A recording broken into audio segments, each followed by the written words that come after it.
Hello, the evening news from the television company Ostankino. In this broadcast, the Crimean Parliament has revived the Constitution of the Republic from 1992. France is prepared for a compromise solution in the question of Russia exporting goods from the nuclear cycle. The Liberal Democrats are boycotting the work of the State Duma. New details of the armed attack on the currency exchange point in Moscow. The season of the Muslim pilgrimage has begun to Mecca and Medina. 20 radio corporations of the world are participating in the Moscow International Festival of Radio Plays. Now, details about these and other events. The visit to Russia continues of the Minister of Foreign Affairs of France, Alain Juppé. Today in the Kremlin, Boris Yeltsin and the Minister of Foreign Affairs of France, Alain Juppé, discussed various aspects of relations between our countries and also the problem connected with Russia entering the European Council and the signing of the agreement on cooperation and partnership between Russia and the European Union. As it became known after today's meetings of Alain Juppé with Viktor Chernomyrdin, the readiness of Paris to the compromise solution of the question of Russia exporting nuclear cycle products will make possible the drafting of the agreement between Russia and the European Union in the next few weeks. What regards Moscow joining the NATO program Partnership for Peace, as today's talks of Alain Juppé with the Minister of Defense of Russia, Pavel Grachov, indicated, Moscow indicates to pursue from NATO the recognition of a special status considering the role and place of Russia in the system of European security. After the official meetings, Alain Juppé visited the Russian National Library of Foreign Literature, which has for a long time been conducting joint programs with the fund of Henrik Belle, the Soros Fund, the American Library of Congress. Today here, the French Cultural Center will open. Any intellectuals, said Alain Juppé to our correspondent, memorable are the words of one of the great rhetoricians and poets of France, Stéphane Mallarmé, that the world exists for books. I would add that for the joining of cultures, he said, for example, the Russian French, which were always spiritually close. In the second half of the day, Alain Juppé departed for Nizhny Novgorod. We continue the broadcast. The Crimean Parliament took another step toward the separation of powers with Kiev, despite the appeal of the President Mishkov to defer the decision on questions of the Constitution. Parliamentarians, by majority vote, restored the Constitution of Crimea today, dating back to the 6th of May, 1992. It provides the possibility of dual citizenship for Crimeans and also the creation of force structures subordinate to Simferopol. The Crimean Parliament also adopted a resolution obliging residents of the Republic to do military service only on the territory of the peninsula. In the Parliament of Crimea, the projects of the address to the Supreme Soviet of Ukraine and the State Duma of Russia were distributed, emphasizing the striving of Crimea to return into the structure of Russia, said Interfax. According to our correspondents, the situation in Simferopol today generally was calm. Today, Leonid Kravchuk conducted a meeting devoted to the political situation in Crimea. The President of Ukraine intends to revoke the decision of Crimean Parliament on reviving the Constitution of Crimea from the 6th of May, 1992. This Constitution provides for a conditionally lawful basis of the mutual relations of Ukraine and Crimea and the right for dual citizenship. Appearing yesterday on Ukrainian television, Kravchuk stated that he will act decisively and consecutively in the framework of the Constitution in defense of territorial wholeness of Ukraine. Meanwhile, in Kiev, behind closed doors, is a meeting of the Supreme Soviet of the Republic at which the President is expected to speak. He intends to convince parliamentarians to revoke the verdict of the Supreme Soviet of Crimea and probably receive agreement to institute in Crimea a special rule regime.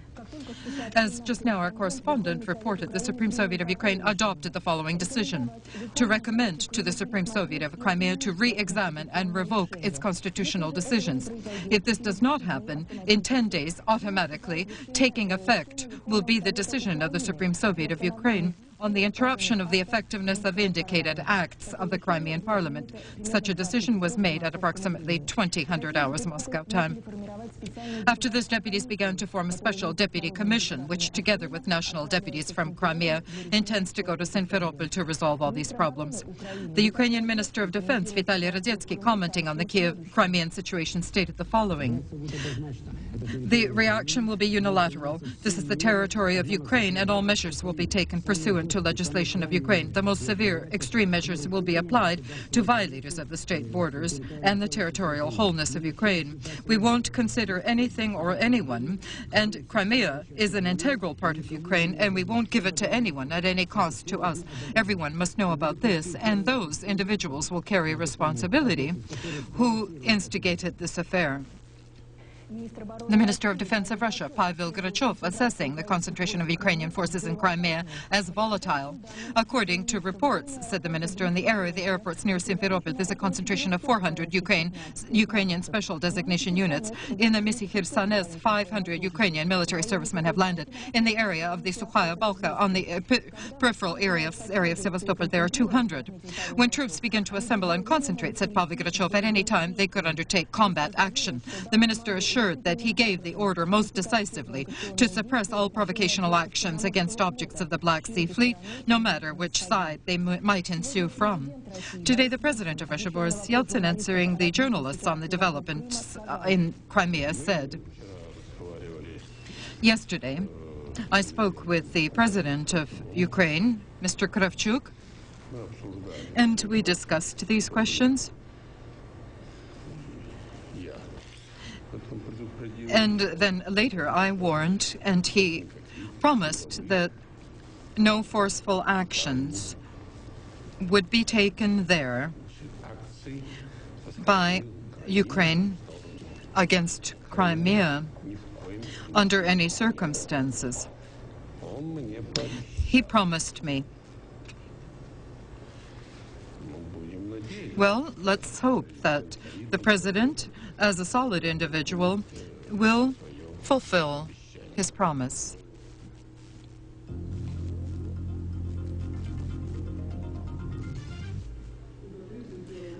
The lower chamber of the Russian parliament worked today without the presence of all its members and on a curtailed schedule. In the beginning of the day, the faction, the Liberal Democratic Party, left the session of the State Duma. For 6 months now, there's a flood of slander against the LDPR, against the party, the leader, the faction departments by the State Duma, in order to ignite the situation. The Liberal Democrats were not satisfied with the explanation of Ivan Rybkin that the directors of the Russian television were already sent the decision of the lower chamber with a recommendation to bar the journalist Nikolai Zvanidze from broadcasts until a court decision. A unique moral support for the Liberal Democratic faction was unexpectedly received from Russia's Choice. The Russian Choice deputies didn't announce a boycott of the State Duma, but during the day, their seats in the auditorium were empty. Because of the absence of quorum, voting on the project of the resolution to create a television radio service for the State Duma was postponed until Wednesday. Incidentally, the absence of quorum in the chamber was caused artificially. Representatives of the agrarian, communist, and democratic factions did not risk to submit the law project for voting in the absence of Zhirinovsky's party, which also supports a Duma informational television radio broadcasting center. Today in the State Duma, a press conference was held, during which representatives of the agrarian and communist factions and representatives of the National Party of Free Russia and the Russian Common National Union announced the creation of a new amalgamation. Its name is Accord, in the name of Russia. The organizational congress will be held in 1 week on the 28th of May. In the residence of the government of the Russian Federation, the signing ceremony was held for the agreement on civil accord by the directors of companies and organizations of industrial, construction and transportation companies. Participating in the signing of the agreement, the chairman of the government of Russia, Viktor Chernomyrdin, called this event symbolic. According to him, today, those people who signed the agreement, through whose efforts the future is being built.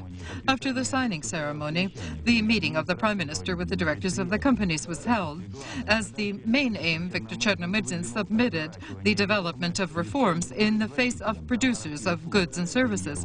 The Premier spoke for the preservation of the budget adopted by the State Duma in the first reading.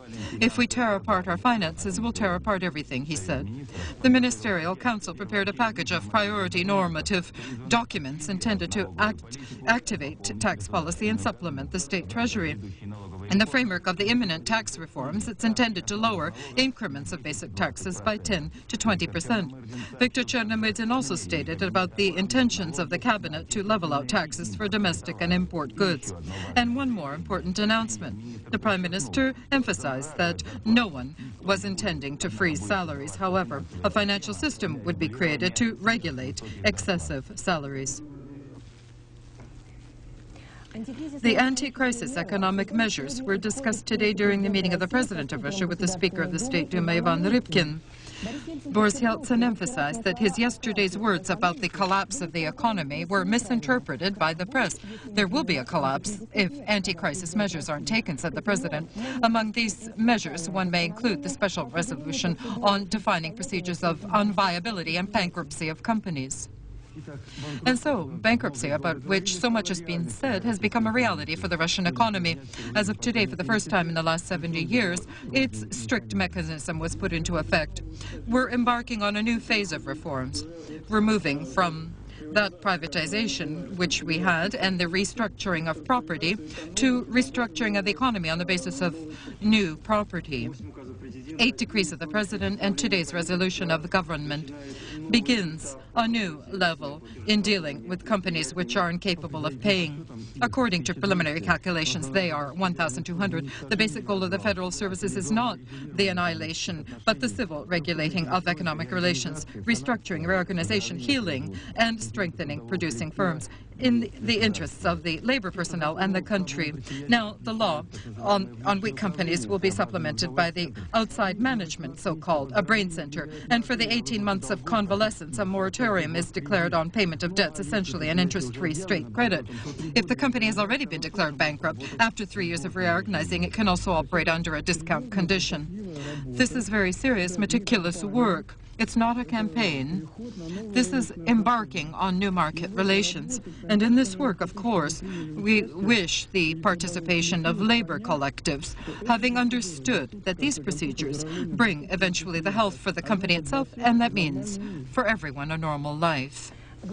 The head of the National Bank of Belarusia called stillborn the April Agreement on unifying monetary systems of Russia and Belarus. Stanislav Bogdankevich noted that he feels the conditions unacceptable proposed by the Russian side regarding financing the deficit of the Belarusian budget at the expense of intergovernmental credits allotted by the Ministry of Finances of Russia, which he assesses as contradictory to the Belarusian constitution, just as the de facto liquidation of the National Bank of Belarus. I never drafted the agreement, he said, and therefore this document remains simply a declaration of intent, said the head of the National Bank of Belarus. The fate of this metal roller installed at the Novolipetsk group of enterprises is being taken abroad as a form of barter. To resort to this primitive form of transactions, circumstances have forced the plant metallurgists. The government, long ago, as it was already said, expropriated from us all our funds, and we were left without cash flow. This means that there's nothing to supply manufacturing, and yet one cannot stop. The cycle is uninterruptible. If this occurred, it would destroy the coke-firing batteries, and around 1,000 employees could return to their work only 1 month after the stoppage. The plant is working at half potential. Raw material suppliers, some abroad, demand currency, and domestic ones demand prepayment. At one time, in order to build this plant, the most contemporary in Russia, colossal funds were spent, and it's a shame that not having put a kopeck into this enterprise, Western firms today shave their profits off it. By 3 to 4 times, the plant could increase its export volume with benefit for themselves and the homeland if the latter, in the image of the government, gave metallurgists a breather, alleviating tax policy so they'd have their own money in order to purchase raw materials. For the first 4 months of this year in Russia, only 32% of the rural agricultural vehicles were manufactured from the level of last year, which also was a bad year. This was stated at parliamentary hearings on the state of affairs in the rural vehicle manufacturing sector. Specialists attest that this unique grain harvest combine has no world analogy. The aggregate adopted all the best in domestic and foreign rural vehicle manufacturing. But it appears to demonstrate all its qualities this year. The new combine combine will not be able to. The largest in the Far East and the only one in the CIS manufacturer of rural industrial Caterpillar drive vehicles, the Birobidzhan-Dashelmash plant, has been stopped from operating. Tens of Russian regions with overly damp or dry soils, many countries of Southeast Asia and Latin America this year will not receive their vital technology. The artificially created problem of mutual non-payments has undermined even this, until recently, stable plan, which with ease had conquered the world. In the Amur and Yeresk Autonomous District, there's a shortage of 3,000 Caterpillar drive combines. In Primorye, because of the shortage of such technology, last year, hundreds of hectares of ripened rice perished under the snow. Until the 5th of June in Russia, days of protection from ecological danger are underway. This action, which is being conducted for the first time in our country, President Yeltsin described as timely and necessary. In a special message to its organizers, he noted that the government is developing a long-term state strategy to provide ecological safety in our lives. But this danger comes not only from Russian cities. The name of the town, Zholtye Vody, Yellow Waters, in the Dnepropetrovsk district, is not well known in the CIS. In the meantime, it possesses a special stroke in the history of creating the nuclear potential of the former USSR. Since the 1950s, here they mined and processed uranium ore, but not somewhere in surrounding steppes, but in the city itself. This is the former head frame from the capital mine. And from here, the development of the source of the yellow waters began.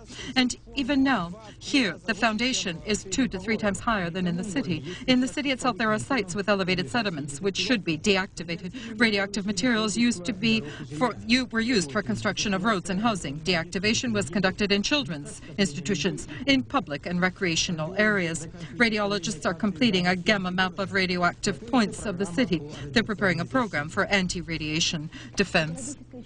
The ecological purity of the city implies not only a battle against elements harmful to the health, but it depends on the elementary attitude of each citizen to the place where he lives. An example of this is London, one of the cleanest cities of the world. Ask an Englishman what a voluntary sanitary is, and they'll probably say that it's soup. Yet London, which never knew the institution of voluntary labor on Saturdays to clean territories, headed the list of the cleanest cities in Europe. According to the ratings of the organization Clean Britain, the English capital, on its scale, left behind 8 other Western European capitals, including last year's winner, Bern. A magnet for tourists and pigeons, Trafalgar Square, divided second place with the main squares of Amsterdam and Berlin. London is ahead of Bern in the main trade street, Oxford Street, where Russian, incidentally, is heard almost more than English. One doesn't have to seek garbage receptacles here. They invite you themselves to part with your rubbish. One more sign of cleanliness. State vendors always have a gentlemanly array of disposable handkerchiefs. And the main gates of the capital, the Victoria Station, is acknowledged as the cleanest station of the continent. Local authorities attempt to maintain not only the exemplary order on platforms and kiosks, but with the vigilant eye of cameras, keep watch and later escort out politely from the station panhandlers and street people. They care about first impressions, and they're right. A city, like a woman, demands scrupulous maintenance of the face. The secret eternal youth of London should be that here, cleaners begin at midnight and continue all day, non-stop. We continue our broadcast. The press secretary of the President, Vyacheslav Kostik, stated regarding the proposal of several deputies of the State Duma on removing from the post of Minister of Internal Affairs Viktor Yerin. In the statement it says that lately in the work of the Ministry of Internal Affairs in warring against crime and corruption, there has been progress observed. He's authorized to announce, said Vyacheslav Kostikov, that the President sees no basis for disciplinary measures against Viktor Yerin. Today, new details became known on the attack on the currency exchange point on the Frunzinskaya riverbank in Moscow. At the briefing in the Ministry of Internal Affairs, the director of the Department with Organized Crime, Mikhail Yegorov, the prosecutor of Moscow, Gennady Ponomaryov, and the director of the Department of Federal Service of Counterintelligence in the Moscow district, Yevgeny Sevastyanov, noted the high level of professionalism and valor of the militia employees who freed 2 hostages yesterday, the employees of the point, and detained 3 attackers. attackers. As it became known, today arrested was the fourth suspect in the attack on the currency exchange point on the Frunzinskaya riverbank. We'll remind you that in the attempt to blockade the attackers yesterday, one militiaman was injured, also a store employee. The 24-year-old sergeant of the militia Sergei Karnauch died on the way to hospital. Later, talks with the gunmen about their voluntary surrender were unsuccessful. The gunmen behaved aggressively, threatening to kill the hostages. Accomplices by telephone threatened to blow up the nursery near the Koptiv market if the gunmen were harmed. It became necessary to evacuate children from all the 10 nurseries of this micro-region. On the Frunzinskaya riverbank, it was decided to launch a storm. During the storm of the exchange point, 2 gunmen, 19-year-old Denisov and 23-year-old Komarovsky, were killed. The third, Roman Pisonko, a 23-year-old student of the Physical Education Institute, was alive and was arrested. They confiscated from the gunmen 2 Kalashnikov automatic rifles, 3 loaded handguns, and 2 gas noiseless handguns. The prosecutor's office of Moscow pressed criminal charges according to the statute 77, referring to armed banditism. Participants of the briefing noted a tendency of growth of such crimes and called businessmen to increase security of those sites mostly where large sums of money are kept.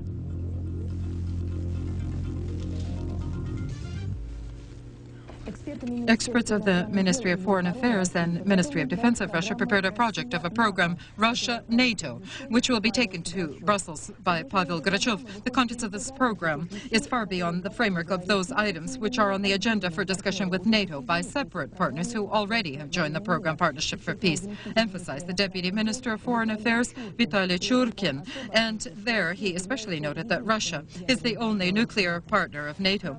The bloody terror in Algiers, launched by the Islamic armed group against the foreigners in the country, led to the death of 37 citizens of various countries. Of them, 7 are Russians. Currently, the Ministry of Foreign Affairs of Russia is implementing extra measures to provide security for our compatriots working in that country. For several decades, Algeria provides work for our specialists. Until recently, business trips into this Arab country were considered a gift of fate. A relatively high salary, palatable conditions of work, and life loyal attitudes of local residents. So it was until the beginning of 1992, when at the general parliamentary elections, the Muslims won. And although elections themselves were interrupted, the latter did not abandon their plans and began an armed battle to overthrow the current regime and to declare a revolutionary Islam Republic. Today, many observers are aware of the seriousness of such intentions and admit in the future the possibility of their occurrence. Another problem is how this is achieved in practice. On the score of Algeria Muslims, there are many victims, not only among local residents. In the country, there is a real hunt on foreigners. The last crime, a terrorist attack on a bus with Russian citizens, as a result of which 3 people died, 5 were injured. And therefore, the measures are understandable which our country is taking to secure the safety of life and work in Algiers for our specialists. Incidentally, their number was decreased by 2 times, brought down to 1,200. The majority of women and children have been evacuated, yet those who remain have concerns. The tactics of religious extremists is evident. Their criminal acts they use to attempt to further weaken Algerian authority and isolate them from the outer world, to sow panic in foreign colonies. Naturally, this reflects negatively on the economy of the country and heightens social tension. Evident also is that, according to certain assessments, the lay Algerian government for now is losing in this cruel war with the armed Muslims.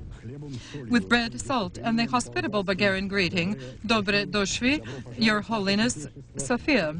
Welcome to the Patriarch of Moscow and all Russia, Alexei II. The visit is not of a purely ecclesiastical nature. At the meeting with the parliamentary deputies, Alexei II stated, "Today I appeal to you, and in your face to all the residents of the Republic of Bulgaria, I witness sentiments of friendship and brotherliness and sincerely reciprocate them to the Bulgarian people." Alexei II was hosted by the President of Bulgaria. This is the first meeting of the head of the Bulgarian government and the Russian Orthodox Church, evidence of the multilateral relations between 2 nations, opening a new page in our cooperation. The Cathedral of St. Nicholas, the wonder worker in Sofia, is called the Russian Church.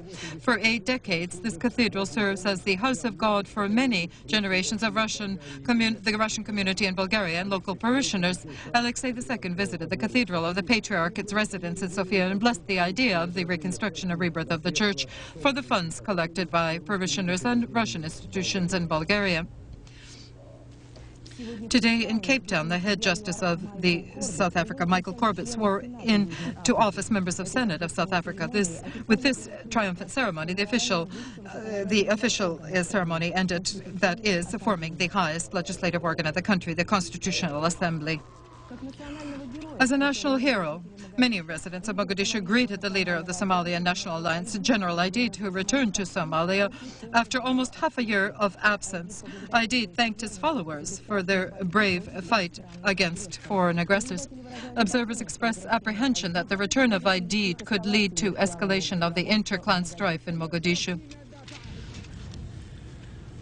For hundreds of years, pilgrims of countries of Near and Far East went to pay homage and visit the sites holy for Muslims in Saudi Arabia. It would seem that those times had passed when it took many months for this. Now everything is much more simple. Millions of people come to Saudi Arabia on airplanes or come on contemporary ships. But not everyone apparently can do this. This year, just as last year, pilgrims from Libya en route to Mecca and Medina cannot use contemporary forms of transportation and are forced, as centuries ago, to make their trip on camelback. From 16 to 28 days, the difficult journey lasted for hundreds of Muslims until they could reach Egypt from Libya. They walked many kilometers in the arid desert. Several pilgrims were left in Libyan sands. Others, the sick and infirm, were carried to Cairo. Here they'll receive necessary medical aid. Ahead are still thousands of kilometers through the Sinai Desert.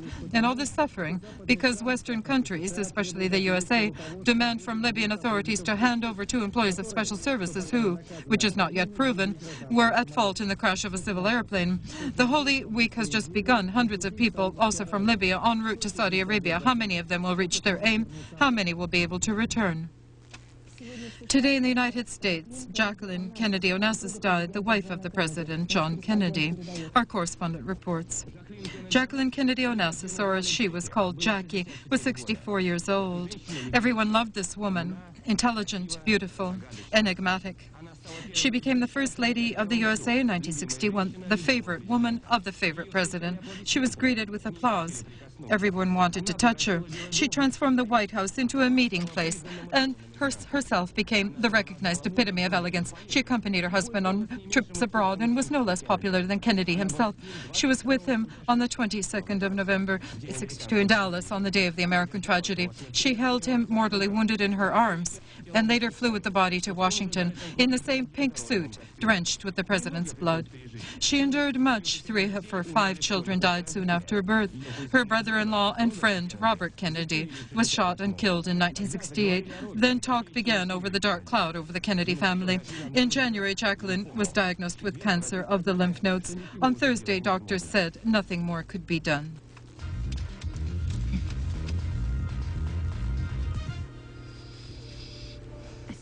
Today in the House of Radio on Kachalov Street, in performance of the Orchestra of the Russian Folk Instruments and the Voice of Television Radio, opened the first international festival of radio for performances in which more than 20 radio broadcasting and television corporations are participating.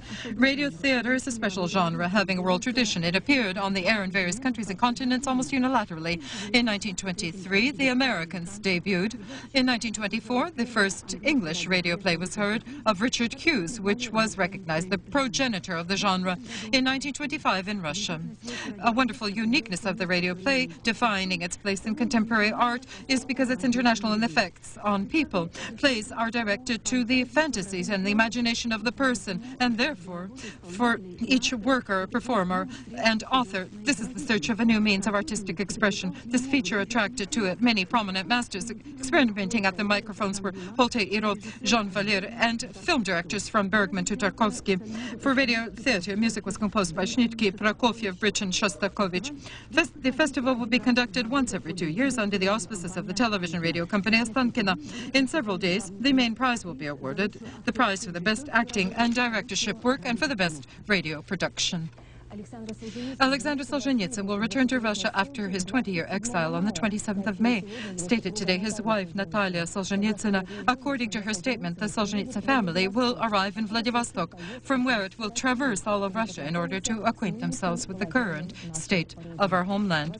Possibly the return of the writer Solzhenitsyn with his family to Russia was not intended to coincide with the celebration of the Year of the Family, but unconditionally will be called one of the most significant events of the year.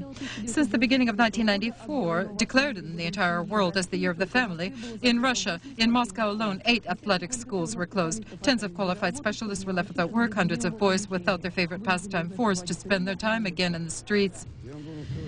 I must say to you that any nation can consider itself to be civilized only if it has concern for its growing generation and concern for its pensioners.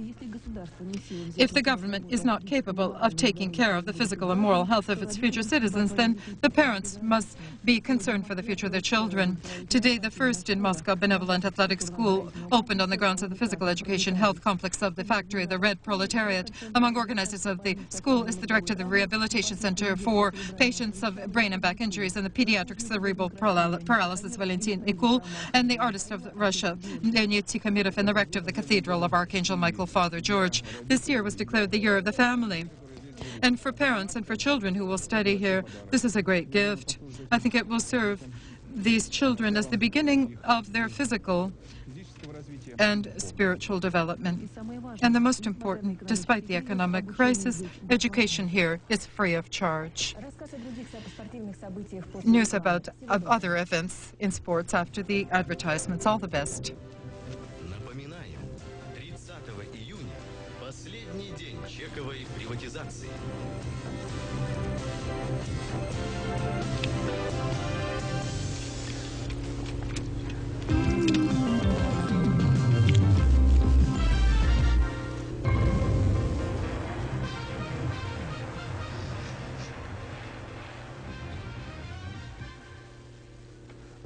Hello. 2 hours ago, all television companies of the world received via satellite connections the official video logo of the World Cup of the USA. It's in front of you.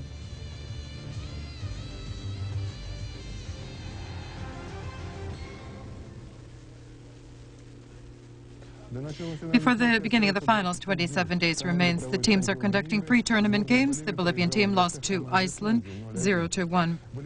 The Bolivians, of course, are not the favorites of the World Cup, but the Iceland team also is not prominent. Therefore, the loss of the Bolivians is quite amazing. For Russian soccer fans, the main event of the last day regarding the World Championship, this is the agreement of the half defense of the Moscow Spartak player Valery Karpin to play for the team. Therefore, refusing to play on the team will be 3 players, Konchelskin, Shalimf and Dobrovolsky. From Kirikov and Kolonov, as previously, there's no response. Preparing for the World Championships are journalists as well. Colleagues from the sports newspaper Express gave us the sample issue of the first of the 2 special issues for the World Championships. In the next days, they will begin to be sold. At the courts of Dusseldorf, today the first finalists were defined of the team tennis tournaments. This ticket for the finals was played by the Spanish and Swedish teams in the singles. In the first round, the Spanish Carlos Costa easily defeated the Swede Jan Atpil. This is not surprising. Spanish tennis players are ahead of their contenders in the world ratings by more than 100 points. In the second singles, the match of the leaders of the teams playing Sergei Bruguera and Stefan Edward. Bruguera won and provided the Spanish team victories and a place in the finals. I'll remind you the Russian team tomorrow will hold its last match in its subdivision and with a successful event could enter the finals. For this they need to defeat the French 3-0 and the German team must absolutely beat the American team and only with a score of 2-1. Today the trials were held for Monday's Open French Championship. In the first round, Andrei Chesnakov will play with the Czech David Rikel, Evgeny Kafelnikov with the Frenchman Terry Gardzioli, Andrei Rkhubsky with the American Steve Bryan, Alexander Volkov with one of the qualifying winners, and the hardest opponent is Andrei Cherkasov's Thomas Muster. Across the ocean, the semifinals continue for the Stanley Cup. The New York Rangers beat the New Jersey team 3-2 in the second overtime and leads in the series 2-1. The decisive goal was played by Stefan Matteau. Interesting that for New Jersey, both goals are by Russians, Vyacheslav Fetisov and Valery Zelyukhin. In the NBA Championships, the first semifinalist is now known. Another sensation by the Indiana team, beating Atlanta in 6 matches. We'll remind you that previously a victim of Indiana was the winner of the regular championship, Seattle. In the pairs Utah, Denver, and Phoenix, Houston, the score is even 3-3. Everything will be decided in the next match of the series.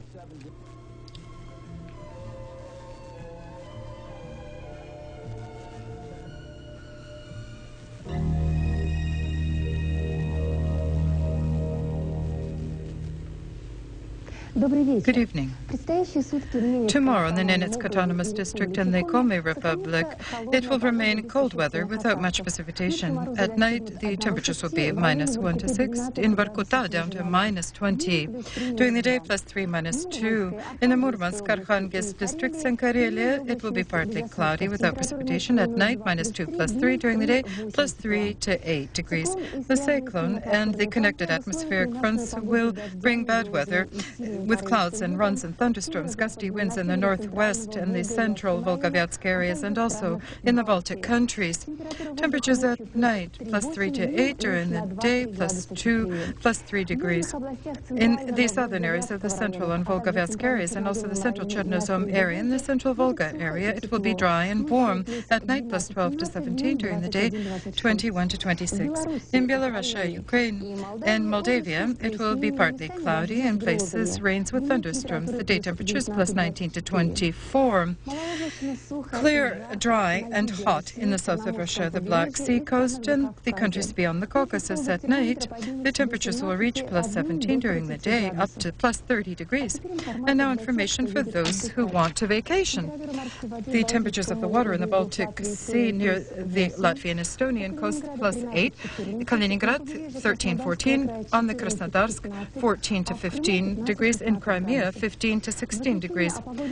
And in conclusion, St. Petersburg and Moscow and Petersburg, it will be cloudy with brief periods of rain. The winds from the east, 10 to 15 meters per second at night, +6 to 8 degrees during the day, 9 to 11 degrees on Sunday. The weather will not change much. In Moscow, partly cloudy. In the evenings, possible brief rains and thunderstorms. The winds are from the south, 5 to 10 meters per second. Temperatures at night, 11 to 13. During the day, 20 to 22.